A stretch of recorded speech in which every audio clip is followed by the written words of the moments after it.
Hoy es el último día de nuestro ciclo de conferencias y vamos a ver un tema de las conclusiones en materia de empleo del grupo de los 20, que nos va a compartir su experiencia la licenciada Rosalinda Vélez, que como ustedes saben y la conocen, fue secretaria de Trabajo en el gobierno saliente del presidente Calderón.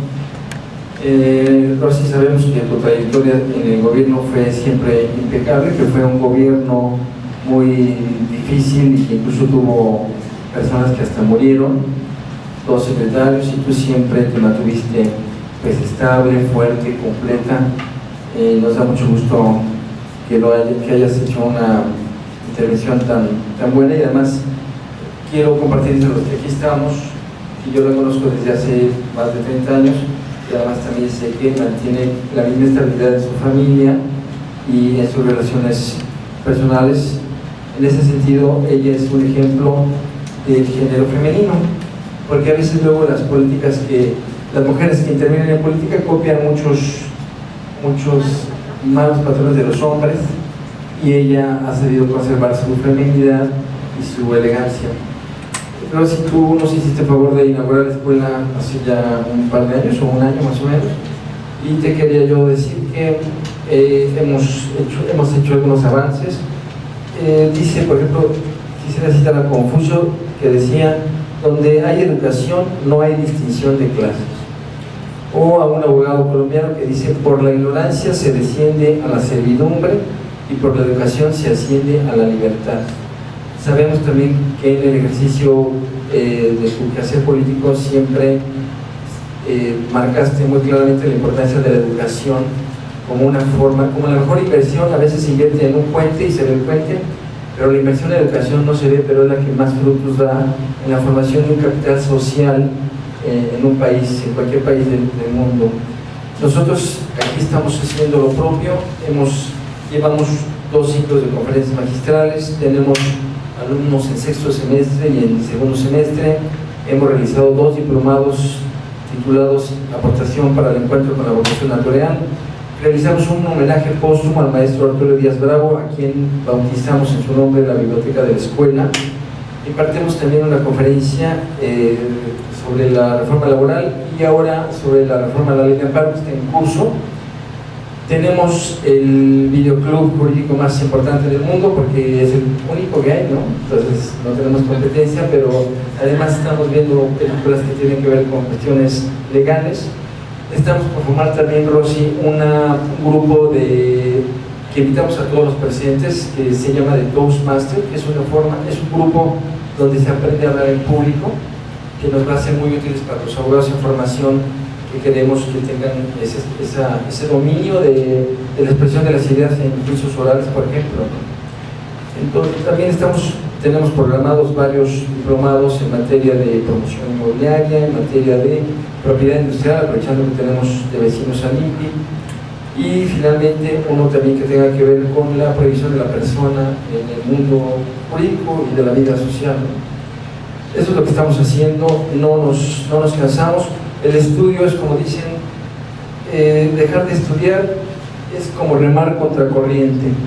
Si dejas de remar, pues te atrasas, no te quedas en ningún lugar, te atrasas. Entonces, en honor a tu esfuerzo que has colaborado con nosotros, en honor también a todos los maestros que han pasado por estas aulas, ya más de 30, 40, 50 notarios dando clases, y en honor a todos ellos, a los alumnos también que han estado con nosotros esforzándose, quisiera citar nada más una cita bíblica antes de ya darle la palabra a nuestra invitada, que es Josué 1:9, que es la cita que a mí más me gusta, y dice así: es palabra de Dios, mira que te mando, no te sugiero, te mando que te esfuerces y seas valiente, no temas ni desmayes, porque yo estaré contigo en donde quiera que vayas. Es lo que estamos haciendo aquí en la escuela, y también te agradecemos a ti. Le dejo la palabra y un aplauso para nuestra invitada.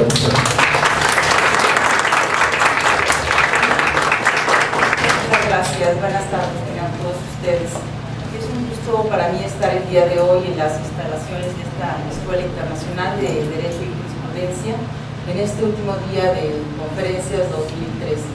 Esta escuela tiene un especial significado para mí, porque sé que es un proyecto por mucho tiempo anhelado por el notario Jesús Torres, a quien conozco, como él comenta, desde hace pues, más de 30 años. Siempre se ha destacado por su compromiso, por su disciplina, por su capacidad como abogado, pero sobre todo por la calidad humana que él tiene. Gracias por la invitación. En cuanto a la integración de la mesa directiva de la Escuela Internacional de Derecho y Jurisprudencia, pues realmente es una garantía de excelencia en la calidad de la enseñanza, pues se encuentra conformada por prestigiados notarios, además del licenciado Jesús Torres, por el actual rector, el doctor Jorge Alfredo Domínguez, el licenciado Héctor Trejo, el licenciado Ponciano López Juárez, el licenciado José Antonio Sosa Castañeda, el licenciado Eric Julián, el licenciado Alejandro Domínguez García, quienes son reconocidos por sus méritos como juristas, por su capacidad y por su seriedad profesional. Es por esto que me da mucho gusto poder compartir con ustedes la experiencia que como secretaria del Trabajo tuve el año pasado en la reunión de los ministros de Trabajo del G20. Pues antes que nada quisiera yo explicarles la definición que es el G20. Es un foro de cooperación y consulta entre los países en temas relacionados con el sistema financiero internacional. Estudia, revisa, promueve y discute temas que involucran tanto a países industrializados como a países emergentes, de economías emergentes, con el objetivo de mantener la estabilidad financiera internacional. Para entender la función y los objetivos de este grupo, me gustaría darles unos breves antecedentes de su conformación y de su estructura. En 1973, como consecuencia de la crisis económica generada por el aumento de los precios del petróleo, el entonces secretario, el entonces tesorero de los Estados Unidos, George Shultz, convocó a sus contrapartes del mundo de las economías más importantes, a Francia, de la República Federal Alemana, de Japón, del Reino Unido, a una serie de reuniones para discutir la problemática de la economía mundial. A este grupo se le denominó G5 y quedó formalmente establecido en el año de 1975. En los siguientes años se amplió el número de sus integrantes con la entrada de Italia en 1975, de Canadá en 1976 y de Rusia en 1998, para convertirse en lo que hoy es conocido como el G8, que hasta la fecha sigue reuniéndose. El G20 como tal surgió a finales de la década de 1990 en respuesta a la crisis económica internacional originada en los países emergentes, en México principalmente, en Brasil y en la región de Asia, y el reconocimiento de que estas economías emergentes no estaban siendo suficientemente centrales en 2013, y en 2012 fue el primer país latinoamericano que gozó de la presidencia de este grupo. Durante la presidencia mexicana del G20 se invitó a 5 países como observadores: a España, que es el invitado permanente, a Benín, a Colombia, a Chile y a Camboya. El G20, como les comento, es un espacio de diálogo entre los países que integran para la coordinación de políticas que impulsan el desarrollo y las oportunidades de crecimiento y lograr así mejores condiciones de vida para la población. Nuestro país estableció como objetivos durante la presidencia mexicana del G20 en 2012 los siguientes: estabilizar las economías y hacer las reformas estructurales para lograr el crecimiento y el empleo, fortalecer los sistemas financieros y fomentar la inclusión financiera, promover la seguridad alimentaria, alentar el desarrollo sustentable, incluyendo el impulso al crecimiento verde y financiamientos para enfrentar el cambio climático. Como pueden apreciar por los temas, la naturaleza de este grupo es eminentemente financiera. Participan habitualmente ministros de finanzas y gobernadores de bancos centrales en las que se abordan temas como los que mencionamos. No obstante, el carácter financiero del grupo de los 20, debido al gran impacto que tuvo la crisis económica de 2008 y 2009 en el empleo, los jefes de los diferentes países que lo integran en 2009 tomaron la decisión de incorporar a los ministros de Trabajo y Empleo para buscar soluciones al tema del creciente desempleo en el mundo. A pesar de los importantes esfuerzos realizados por los países del G20 y de los organismos internacionales, la situación económica mundial se tornó muy compleja. Los ministros de Finanzas y los gobernadores de los bancos centrales en las reuniones de 2011 en Washington coincidieron en que el crecimiento económico seguiría teniendo una recuperación modesta. Sin embargo, esto no fue igual en todos los países y en todas las regiones. Mientras que en algunos países, principalmente emergentes, y la recuperación fue paulatina y la generación de empleo pareció también recuperarse. En otros países la recesión continuó y siguió cayendo. Según el informe de las tendencias mundiales de empleo de 2012 de la Organización Internacional del Trabajo, el número de personas desempleadas en el mundo ronda los 200 millones y tras la caída de más de 2 puntos del PIB mundial, las tasas de desempleo de los países en las economías más desarrolladas se elevaron para alcanzar niveles de alrededor del 9%. Tratándose del desempleo de jóvenes, esta tasa se duplicó y en algunos países llegó a triplicarse.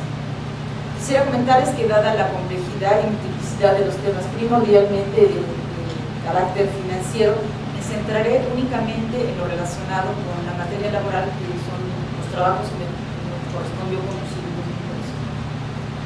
Como podrán apreciar en esta tabla, hacia los años en que comenzó la crisis económica mundial, esto es a final de 2008 y de 2009, el problema se agudizó en todos los grupos, tanto de hombres, mujeres y de jóvenes.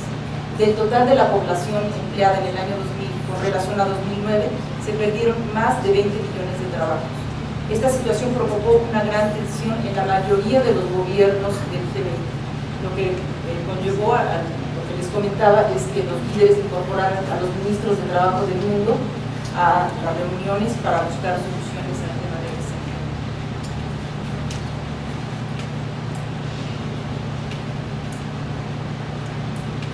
Los ministros de Trabajo y Empleo del G20 se reunieron por primera vez en 2010 en Estados Unidos por los adultos, porque ya no hay suficientes jóvenes para poder constituir esta fuerza de trabajo.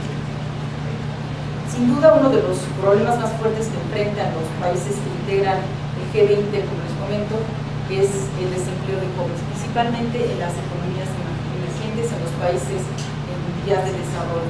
Como les comentaba, representan el doble y en algunos países hasta el triple de la población adulta.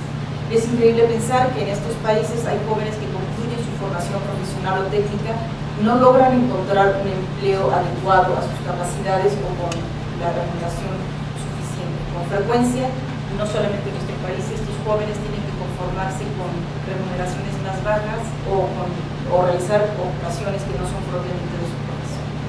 De acuerdo con la Organización Internacional del Trabajo, hay cerca de 200 millones de personas desempleadas en el mundo. La crisis aumentó este número casi en 27 millones de desempleo y del total de desempleados, aproximadamente el 40% de estos son jóvenes. La población de desempleo a nivel mundial en los adultos es de un 4.6% en promedio y de jóvenes esta tasa se va hasta el 2.7%. Otro tema no menos relevante en la problemática del empleo en el mundo es la calidad. Si algo afectó la crisis económica mundial, desde luego fue el desempleo, pero también a los trabajadores que se encontraban activos les afectó, ya que las remuneraciones de ellos bajaron y muchas veces también las prestaciones que estos tenían, o los empleos que se están creando, los que se están recuperando, muchas veces son sin prestaciones, sin seguridad social, en muchas ocasiones también con violación a sus derechos laborales.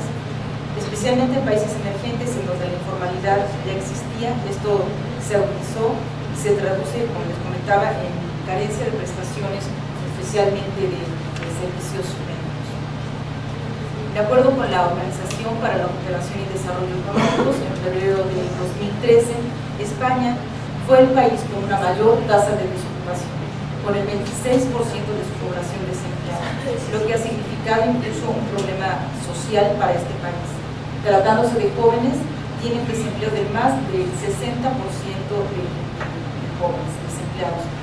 Por lo menos uno de cada 2 jóvenes de este país busca empleo, no lo encuentra. Corea, Japón y Austria son los países que más personas tienen trabajando en el mundo. Las menores tasas de desempleo las tiene Corea con el 3.5%, Japón con 4.3% y Austria con 4.8%. México fue el país es el país que ocupa el 4º lugar de tasas de desempleo, de menores tasas de desempleo, de desocupación. Esto es suficiente para difundir este tipo de información que es tan importante para los jóvenes cuando van a decidir su futuro. Otra problemática que encontraron los expertos del empleo durante los trabajos son las altas tasas de deserción escolar. Especialmente en los países emergentes existe un alto índice de jóvenes que abandonan sus estudios por falta de recursos económicos, pero esto se vuelve un círculo vicioso, ya que ellos abandonan los estudios para buscar recursos económicos porque tienen esta necesidad, pero al mismo tiempo al abandonarlos no les es posible acceder a mejores empleos y tener mejores oportunidades de vida. Es por eso que aquí se requiere de la política pública para que haga frente a esta situación y puedan saltar esta brecha los jóvenes. Otra problemática, pues como les comentaba, es el empleo precario con bajas remuneraciones, en los que no se cuentan con una seguridad social y las prestaciones que la ley establece. Es importante también considerar que en la formación de los jóvenes existe una diferencia que tiene que ser abordada de diferente manera. Hay jóvenes que tienen una nula preparación y requieren de una formación completa para poder insertarse al mercado laboral. Hay jóvenes que tienen una formación deficiente y requieren una capacitación complementaria para poder insertarse, y hay algunos jóvenes que tienen formación pero no tienen experiencia que les piden las empresas y lo que requieren es la oportunidad de trabajar para poder insertarse adecuadamente. Pues como podrán ver, estas son problemáticas diferentes y es por eso que los gobiernos deben de ser capaces de construir puentes precisamente entre las empresas y el sector educativo para facilitar la transición de educación y trabajo, adecuando la formación a las necesidades reales de las empresas. Pero también debemos de ser capaces de construir puentes de regreso, es decir, del trabajo hacia la escuela nuevamente, para que la población laboral pueda actualizar sus conocimientos, para que pueda tener mayores habilidades. Todos sabemos que actualmente lo que más se valora en una economía de competencias pues es precisamente la experiencia y el conocimiento. Las principales recomendaciones que los expertos identificaron para enfrentar los problemas de jóvenes son brindar asistencia efectiva para la colocación de empleos a través de programas públicos. Hay un término que se utiliza en economía que se le llama desempleo friccional, que consiste en que puede haber una empresa que está buscando a una persona determinada con determinadas características y existir esa persona en el mismo lugar. Sin embargo, no llegan a encontrarse. Es por eso que se requiere de algunas empresas que tengan a esa población, considerando desde luego las necesidades de esta en los diferentes ciclos de la vida, porque no es lo mismo atender las necesidades de un niño que necesita educación que las necesidades de la población adulta que tiene necesidad de una atención.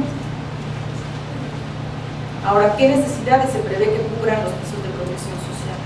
Básicamente, intenta cubrir, como les comentaba, son los servicios mínimos de subsistencia a través de dos componentes. Garantizar los servicios como son salud, agua potable, saneamiento, alimentación, educación y vivienda, y por otra parte asegurar un ingreso y medios de subsistencia mínimos a la población más pobre y vulnerable, lo que implica que existan recursos destinados al desarrollo de los niños, a personas en edad activa pero que no recibe suficiente remuneración como para cumplir sus servicios con subsistencia mínima y que tiene que ser complementada, y para las personas en edad avanzada o con algún tipo de discapacidad. El concepto de piso de protección social fue propuesto por primera vez en 2019 por las Naciones Unidas y fue integrado al Pacto Mundial para el Empleo, adoptado por la Conferencia Internacional del Trabajo en 2020. Posteriormente se convirtió en iniciativa de piso de protección social que lideran la Organización Internacional del Trabajo y la Organización Mundial de la Salud. Y en principio fue apoyado por los bancos de desarrollo y por organizaciones no gubernamentales que paulatinamente se han ido incorporando a más países. La iniciativa pretende luchar contra la crisis económica mundial e implementar programas en beneficio de los sectores pobres a nivel mundial para garantizar los servicios mínimos de subsistencia.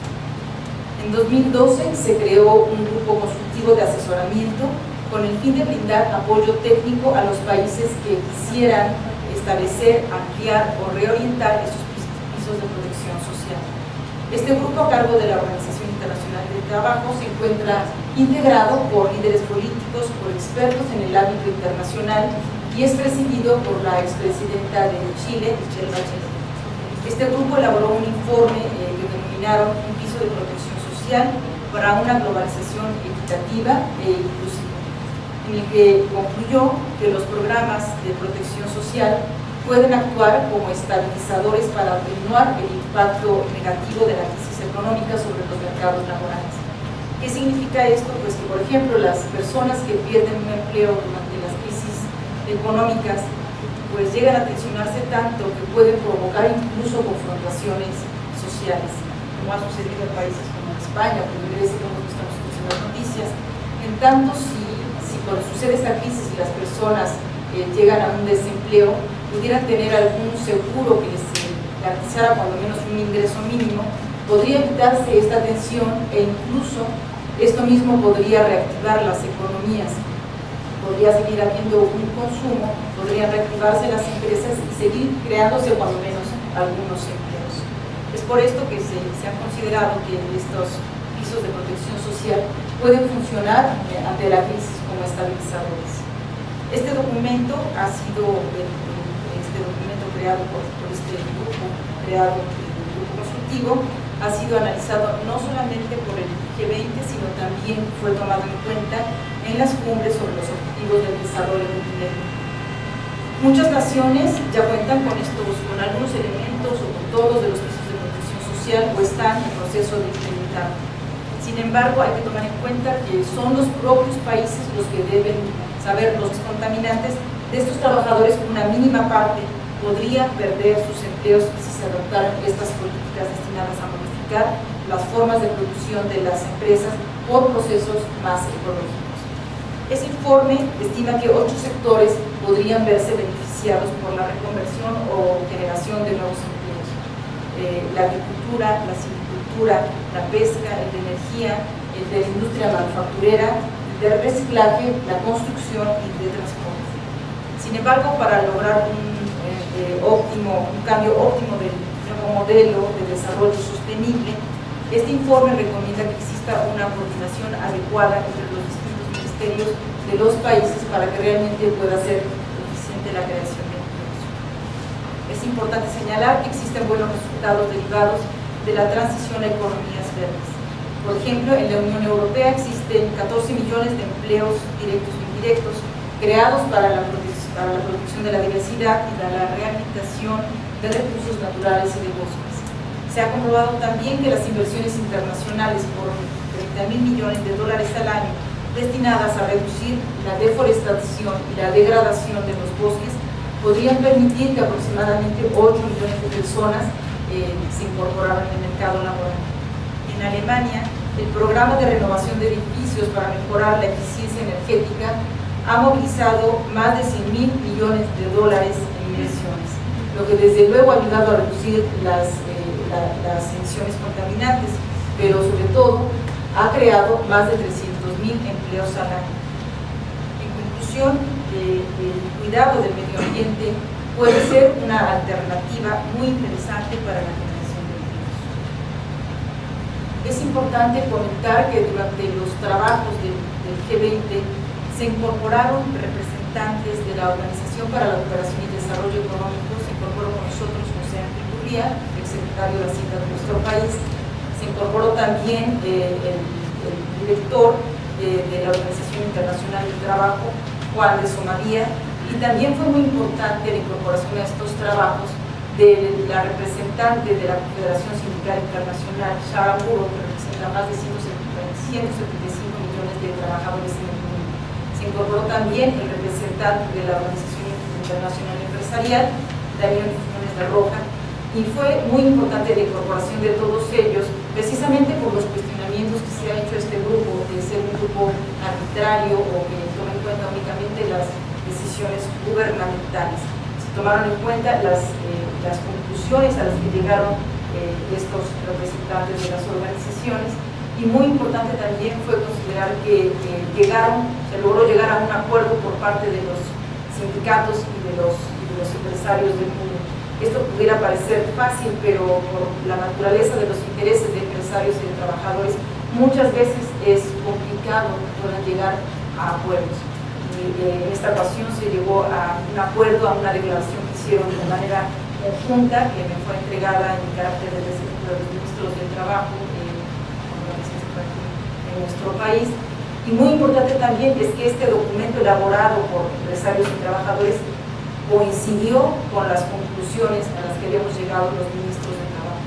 Realmente fue un trabajo muy interesante, muy nutrido y pues, realmente muy sólido al que se llegó con los ministros del trabajo.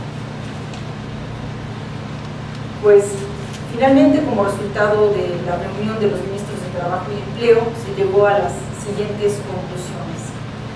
Debe de promoverse el empleo de calidad, particularmente para los jóvenes, esto es, en el sector formal, con salarios dignos, seguridad social y respeto a los derechos de los trabajadores, lo que contribuye a la reducción de la pobreza y promueve desde luego la inclusión social. Debe fortalecerse los pisos de protección social. Es importante, muy importante, impulsar acciones que coadyuven a superar los efectos sociales y laborales de la crisis a través de un uso más eficiente de las políticas de empleo. Se acordó también que el equipo del G20 sobre el empleo, el Task Force, debe continuar dando seguimiento a las políticas y a las acciones que facilitan una transición efectiva de escuela-trabajo, que impulsan los sistemas de aprendizaje y de pasantías y que apoyan el espíritu empresarial de los jóvenes. También una de las conclusiones importantes es, como comentábamos, el crecimiento de empresas verdes, ya que pueden ser una fuente de creación de empleo y trabajo decente.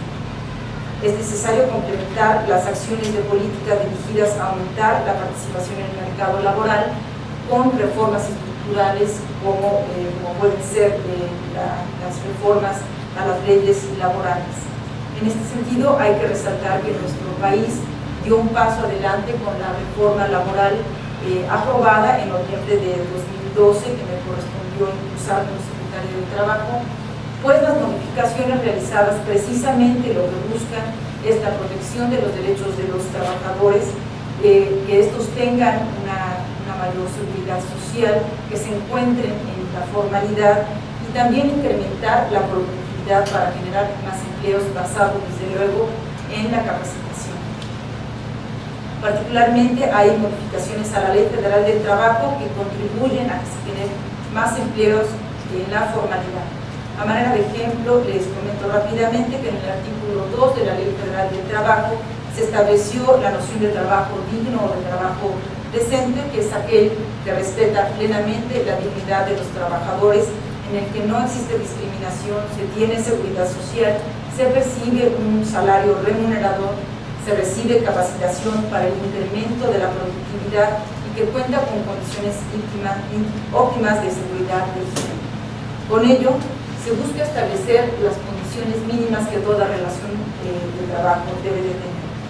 También se incorporaron nuevas formas de contratación, como son los contratos a prueba, de capacitación inicial y de temporada, que permitirá que los jóvenes ingresen a laborar en empresas para adquirir experiencia y habilidades. Es claro que no puede haber crecimiento económico sin trabajo, así como los mercados financieros se han sujetado a una mayor disciplina, previsión y responsabilidad en su manejo para minorar los riesgos de crisis futuras. Los responsables de la política laboral deben de hacer lo mismo, procurando mercados de trabajo más saludables, promoviendo mejores condiciones laborales que les permitan a las actuales y futuras generaciones aspirar a una mejor calidad de vida en la que desarrollen plenamente todas sus capacidades y al mismo tiempo contribuyan a la prosperidad de sus naciones. Finalmente, los ministros de Trabajo se comprometieron a avanzar en estas recomendaciones y a continuar con estos trabajos en junio de 2013 en Rusia y para septiembre de 2014 en Australia. Muchas gracias.